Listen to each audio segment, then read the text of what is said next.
Et puis pour terminer, l'événement littéraire, c'est la sortie au rayon BD d'un nouveau Corto Maltese. Le célèbre personnage de marin mystérieux inventé par Hugo Pratt et qui revit sous la plume sombre de Bastien Vivès. L'album s'appelle La Reine de Babylone, Sébastien Bordenave. Oui, et c'est édité chez Casterman comme le tout premier album de Corto Maltese. C'était il y a quasiment 50 ans, mais rassurez-vous, il n'a pas vieilli. Au contraire, toujours aussi sensuel, élancé et ténébreux.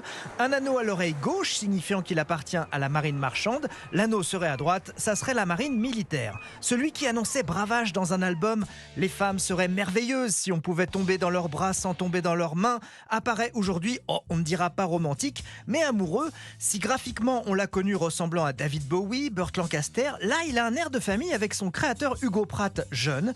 Et si les premières aventures de Corto se déroulaient durant les guerres du début du XXe siècle, le scénariste Martin Kenehan propose de le faire évoluer dans nos guerres contemporaines. C'est vrai qu'elles sont pas mal non plus. On croisera donc des militaires serbes, des marchands d'armes irakiens, des espions bosniaques. En dernière page, Vivès remercie son éditeur d'avoir maintenu un endroit où la création est encore possible. C'est vrai que la liberté est précieuse, ce n'est pas Corto Maltese qui dira le contraire. Et ce n'est pas nous non plus, Sébastien Bordenave.